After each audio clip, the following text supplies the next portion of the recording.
You know, my day job is at ESPN, and I worked at ESPN since 2003. They let me go over a contract dispute in 2009. I will openly confess, as I wrote in my book, Straight Shooter, Memoir Second Chances and First Takes, New York Times bestseller. As I wrote in that book, it was a devastating experience to go through. But I got to confess to y'all, it's the best thing that ever happened to me in my life. I didn't know it at that time, but it's the best thing that ever happened to me in my life. Here's why. I didn't know my business. I didn't master my business. So I personalized everything. Must be race. I'm a black man. I'm outspoken. I have some degree of intellect, a little bit anyway. I'm their nightmare. That's why they're holding me back. I'm popular. Everybody loves me or loves to hate me, but they're always watching. That's what I believed. And I had no evidence because I didn't know what the hell I was talking about. I thought because I was on the side of buses or I was on billboards and stuff like that, that my popularity was cemented. And because they screamed my name in the streets and they knew who Stephen A. was, I must be worth more. I had no analytical data. I had no numbers. I didn't even have a publicist or an agent connected enough to provide me with the necessary intel to validate and authenticate my value. I was an ignorant ass. Period. And when I got fired and let go, you know what was the most devastating part of it? They didn't even place any restrictions. Go ahead, go out there and get a job. They didn't stop me one bit because they knew they had nothing to worry about because no one wanted me. Not even BET or TV1. And I only bring them up because I'm a black man who's pretty experienced in broadcasting. You would think one of them would want me. Nobody. Hell, I'm not even sure I could have got a job at Jet Magazine. Nobody wanted me. Talk about the shade room where, you got people up in there talking about folks all the time. Hell, they didn't even want me. Nobody wanted me. Now I don't even know if they existed then or not. I'm just saying, if you were black, you didn't want me. You were white, you didn't want me. You were Latino, you didn't want me. No damn body wanted me. But it unleashed me because I met great executives like Bruce Gilbert, great executives like Mike McVeigh, a friend of mine spanning 20 years by Terry Fox that educated the hell out of me about this business. My man Galen Gordon and others. Dave Roberts, who's now a high-ranking executive at ESPN. Mark Shapiro, who's the president of William Morris Endeavor. Ari Emanuel, who's the boss and the founder of William Morris Endeavor. Nick Khan, a super agent in this business who now runs the WWE. I had folks that I knew who are nothing short of brilliant that educated me about the business. And because they educated me about the business, I became a master of my business. Which means I ultimately found out exactly what I was worth, what my market value was, how significant did I resonate, how do I matter. I do First Take every day. I know the ratings every day. I do have an idea of what dollars I resonate, that I generate rather, in revenue for ESPN. I know what I generate for this podcast. I pay attention to it. I know what I can do on YouTube. I have fantasies that I'm hell-bent on making sure become reality. It's not personal anymore. It's all business. I say all of that to say, to the Writers Guild Association of America. You have a supporter in me, but make sure you do the same. Make sure that when you talk in Tinseltown to these networks and these network executives and you're negotiating your deal, that you're speaking their language, not just your own. I'm not saying that you're not. I'm just giving advice. Because when you speak their language, they can't ignore what's oozing out of your mouth or what message you're disseminating to them. They have no choice but to hear you because it's a language they understand. Remember that. Hold on to that. And I think that sooner than later, this strike will come to an end and we'll all be blessed with you putting your wonderful talents on display to make sure this nation and this world is entertained due to your brilliance as writers. That's all I wanted to say about that. It's important because I don't know if y'all know this, but the 81-year-old Martha Stewart is one of 4 swimsuit models gracing the cover of Sports Illustrated. Swimsuit issue. 81 years old. Now, I know y'all saying, what the hell, Stephen, they talking about something like that for?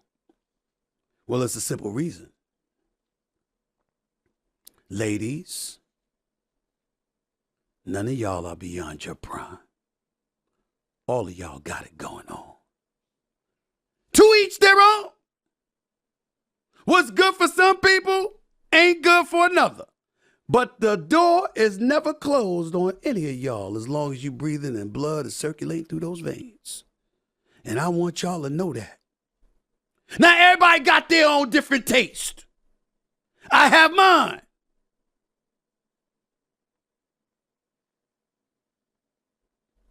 People have theirs. I said I have my taste for a reason. I'm looking for footage to show what my kind of taste looks like. That would be one of them. Let's put that on pause for a second. Russell Wilson.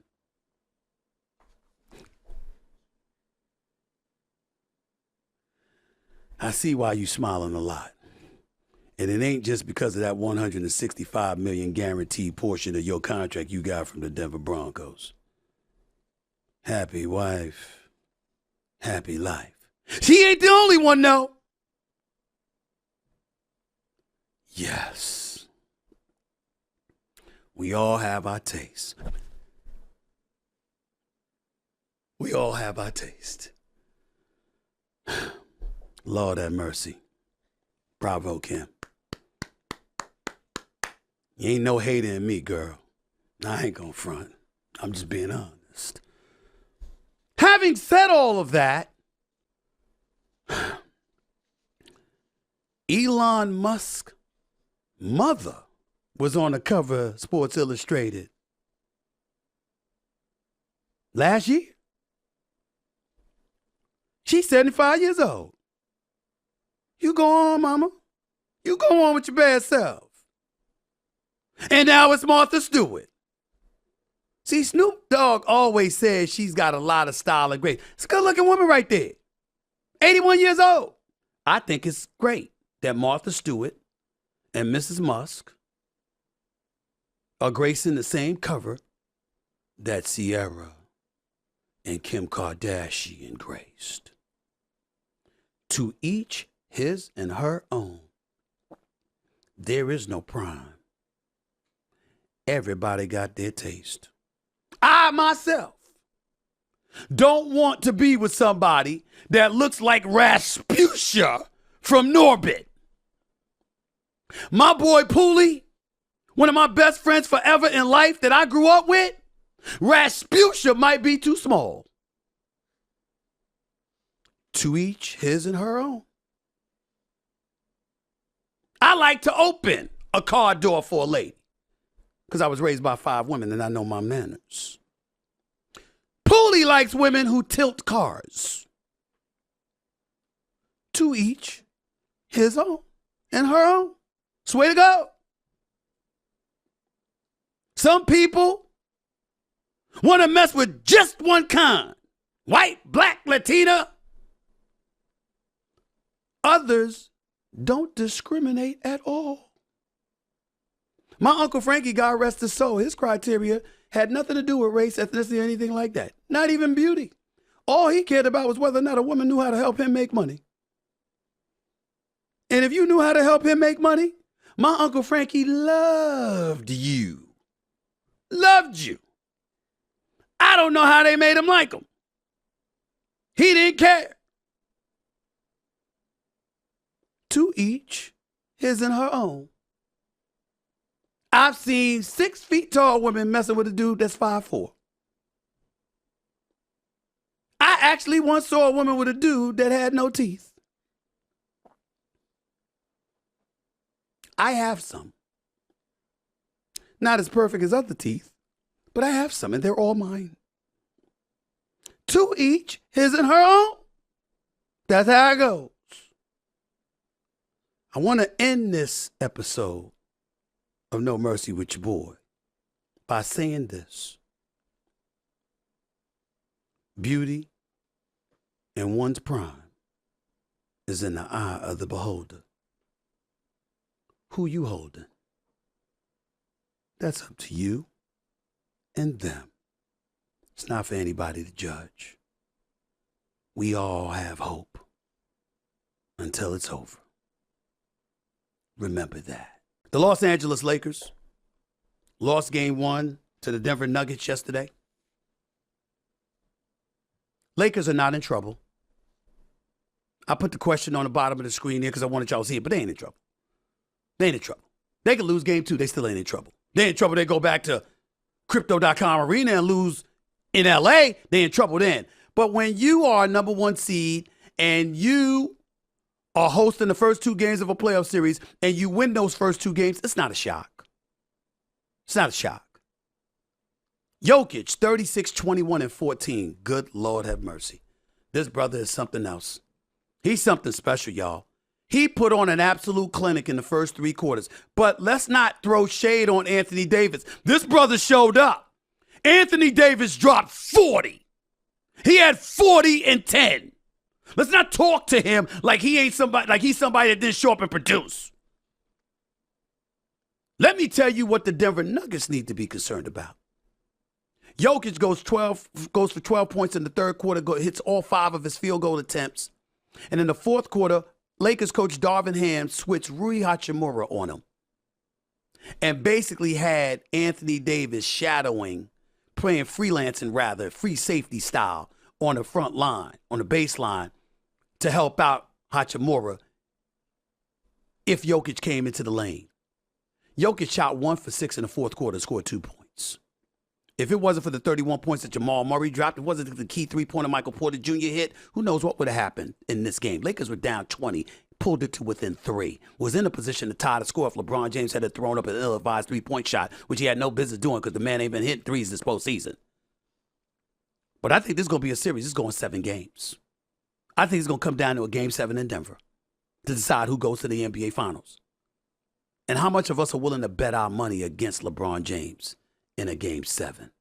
I'm not going to lie to you. I get pissed off sometimes when certain things happen. You know, Doc Rivers was fired as the head coach of the Philadelphia 76ers yesterday. Tuesday to be exact. I got news for y'all, ladies and gentlemen. Doc Rivers is a friend. I love the man. I've known him for over a quarter century. Having said that, I'm not here to defend him. Despite being a top 10 coach in wins all time, with the other 9 coaches who've achieved over 1,000 coaching victories in their career, all being in the Hall of Fame, despite being in the playoffs an inordinate amount of times, despite being a champion in 2008, and got in the Boston Celtics to an NBA Finals berth where they lost to Kobe Bryant and the Los Angeles Lakers in Game 7 of the 2010 NBA Finals. Success as a playoff team in Boston, in LA with the Clippers, in Philadelphia with the 76ers, guiding them to the playoffs all 3 years. 24 years in the NBA as a coach, uninterrupted. Orlando, Boston, LA, and Philly. I am not here to defend Doc Rivers. I think he's a great coach. I think he knows what the hell he's doing. But I'm also very big on mandates. He took the job knowing he was succeeding a guy by the name of Brett Brown, whose crime as a coach was that he couldn't get the Philadelphia 76ers out of the second round. Joel Embiid was a member of his team. Jimmy Butler was a member of his team. Ben Simmons was a member of his team. And what have you, Tobias Harris was a member of his team. And the Philadelphia 76ers got to a Game 7 of an Eastern Conference semifinals a few years ago, 2019 to be exact, if I remember correctly, where Kawhi Leonard had a ball bounce on the rim 4 different times before falling through the net and sending the Philadelphia 76ers home, sent Joel Embiid crying into the arms of his girlfriend at the time in the hallways of the Toronto arena. We saw all of that. And ultimately, Brett Brown would lose to Boston another year, and the Philadelphia 76ers felt compelled to make a change, and they brought in Doc Rivers 3 years ago. He knew what the mandate was. The mandate was to get the 76ers out of the second round. He gets them out of the second round. Doc Rivers is the head coach of the Philadelphia 76ers today. Having said that, we saw what happened when they were up 3-2. In Game 6. We saw how awful James Harden played. Joel Embiid wasn't much better, by the way, the reigning league MVP. But Game 7 should give us all cause to pause. The Philadelphia 76ers quit. Now, to some degree, you hold the coach accountable for that because it's your job to galvanize the troops and make sure they give you max effort. They got their ass kicked by the Boston Celtics. Jason Tatum dropped 51. You saw that show he put on? That was an ass kicking, no doubt. But I find it odd that James Harden drops 45 in Game 1, 42 in a Game 4. But the other 5 games of this series, because it went 7, James Harden, a 3-time scoring champion, a former league MVP, couldn't score more than 4 baskets in a game. Don't y'all find that odd? Now, I ain't making no accusations. I'm not doing that. I'm simply asking a question. Don't y'all find that odd? You can't score more than 4 baskets? Now, I will make a defense of James Harden from this standpoint. Boston can defend. They don't need to double most of the time. Tatum, Brown, Robert Williams III, Al Horford, Marcus Smart, Derek White, Malcolm Brogdon, and these boys, they don't have to double. They don't need help. They can defend straight up. I get that. And they can suffocate you too. But 5 of 7 games, James Harden, notorious for folding in big games. I'm not going to say he choked, because I've seen some games where he just tried and it just went fall, and I get that. But 5 games, you can't score more than 4 field goals in a game? 5 times? You can't get to the free throw line? You can't make something happen? I'm not even disgusted by that. Where I'm really disgusted is that Mike D'Antoni is a head coaching candidate for the Philadelphia 76ers job. Mike D'Antoni, the man you should take the D out of his name because he don't know the definition of defense. That Mike D'Antoni. That Mike D'Antoni that's never won a conference championship, let alone an NBA championship. But somehow, some way, every damn time there's a job opening, his name surfaces. I mean, this brother, the hell with cats. This is the man with 9 lives. It's amazing. He's coached in Phoenix. He's coached in New York. He's coached in LA with the Lakers. He's coached in Houston. He's coached Steve Nash, Amari Stoudemire, Joe Johnson, and the Matrix, Shawn Marion. He's coached Melo in New York City. He's coached Kobe in LA. He's coached Harden with and without Chris Paul. With and without Russell Westbrook in Houston. This is Mike D'Antoni. No championship, 0 to show for it. So why is he a head coaching candidate?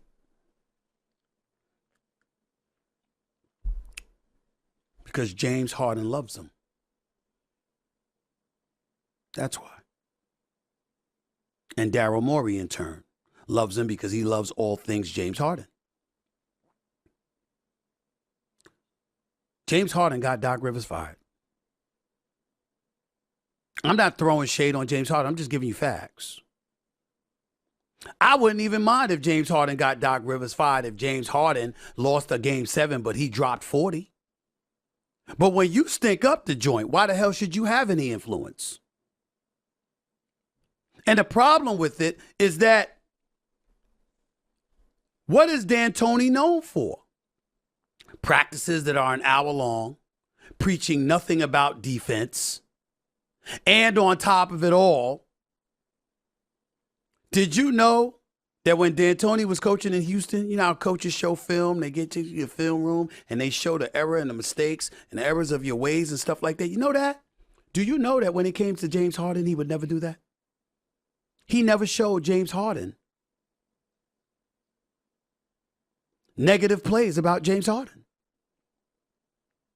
Hell, the situation was so touchy in Philly, Doc Rivers even allowed James Harden to take a day off and go to Vegas during the damn playoffs.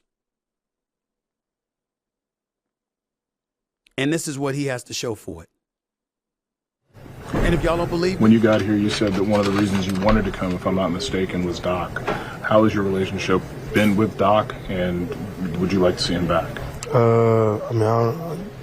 Our relationship is okay.